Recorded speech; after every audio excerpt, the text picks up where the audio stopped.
Sebagai remaja putri, kita pasti ingin selalu sehat, cantik, dan cerdas. Seperti kelima remaja putri ini, sehat, cantik, dan cerdas tanpa anemia. Yuk kita temukan caranya di sini. Pertama, kita perlu tahu dulu anemia itu apa sih? Anemia adalah suatu kondisi tubuh di mana kadar hemoglobin di dalam darah lebih rendah dari normal. Gejala yang umum dirasakan dikenal dengan sebutan 5L. Selain 5L, kita mungkin akan merasa pusing, berkunang-kunang, gampang mengantuk, dan sulit konsentrasi. Terkadang orang menganggap anemia itu sama dengan tekanan darah rendah. Padahal itu adalah dua hal yang berbeda loh. Anemia berhubungan dengan kadar Hb yang kurang di dalam darah. Sedangkan tekanan darah rendah berhubungan dengan kerja jantung yang kurang kuat memompa darah ke seluruh tubuh. Perbedaan lainnya, kalau anemia diketahui melalui pemeriksaan darah, tekanan darah rendah diketahui dengan pemeriksaan menggunakan alat ukur yang dipasang di lengan. Kalian ingin tahu nggak apa sih yang terjadi di dalam tubuh kalau kita mengalami anemia? Bila kita anemia, sel-sel tubuh tidak mendapat cukup oksigen. Mengapa? Karena di dalam sel darah merah, Hb lah yang berfungsi mengikat dan mengedarkan oksigen ke seluruh tubuh.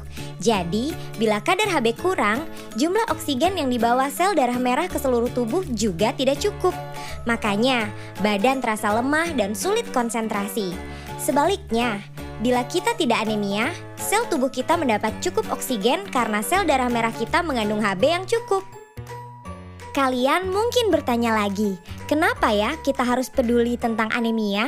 Pertama, karena anemia mengakibatkan banyak hal, seperti menurunnya kemampuan belajar, terganggunya kegiatan sehari-hari karena badan terasa lemas, daya tahan tubuh menurun, dan setelah menikah nanti, anemia meningkatkan risiko mengalami masalah saat hamil dan melahirkan. Selain itu, ternyata 1 dari 4 remaja putri di Indonesia mengalami anemia. Banyak ya?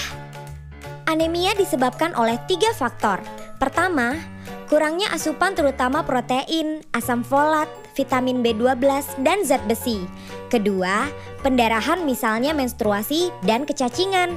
Dan ketiga, faktor genetik seperti penyakit talasemia.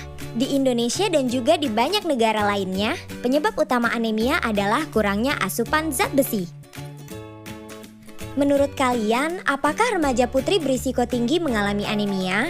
Ya, kalian benar. Remaja putri berisiko mengalami anemia karena 3 hal berikut.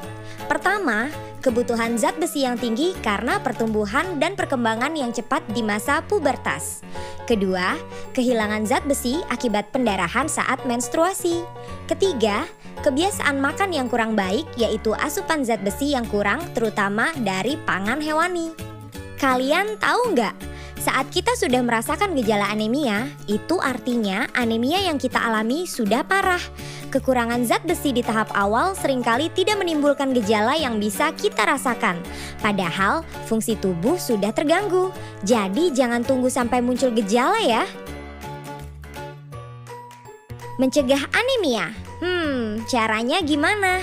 Caranya, penuhi kebutuhan harian zat besi dengan mengkonsumsi makanan yang kaya sumber zat besi, baik yang bersumber dari pangan hewani dan nabati, serta minum tablet tambah darah atau TTD 1 tablet sekali seminggu.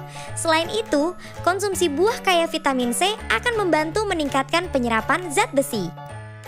Ini adalah contoh beberapa bahan pangan hewani dan nabati sumber zat besi.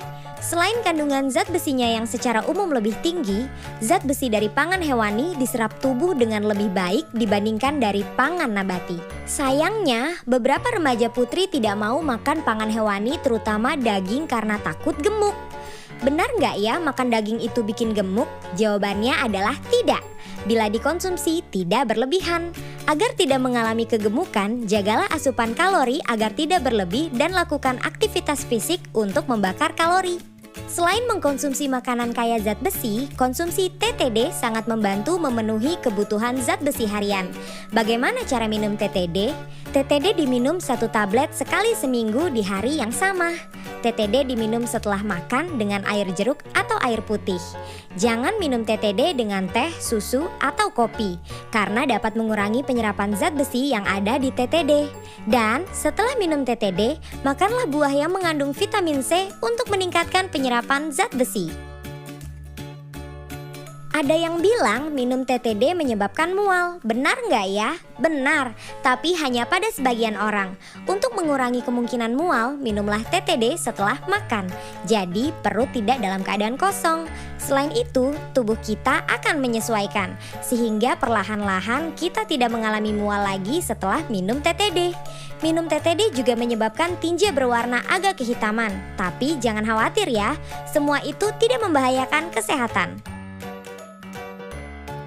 Apakah minum TTD secara rutin berbahaya untuk kesehatan? Jawabannya adalah tidak, karena tubuh kita mempunyai pengaturan zat besi yang otomatis. Bila tubuh kekurangan zat besi, maka asupan zat besi dari makanan dan TTD akan diserap tubuh lebih banyak. Sedangkan bila tubuh cukup zat besi, penyerapan zat besi akan lebih sedikit. Zat besi yang berlebih akan dikeluarkan tubuh melalui tinja. Itu sebabnya saat minum zat besi, tinja berwarna agak kehitaman. Jadi, sekali lagi, konsumsi TTD tidak berbahaya untuk kesehatan. Dan sekarang aku tahu, bila anemia, kemampuan belajar menurun dan kegiatan kita terganggu. Kurang asupan zat besi adalah penyebab utama anemia. Remaja putri memiliki risiko yang tinggi mengalami anemia. Anemia harus dicegah sebelum muncul gejala. Caranya dengan mengkonsumsi makanan sumber zat besi serta minum TTD.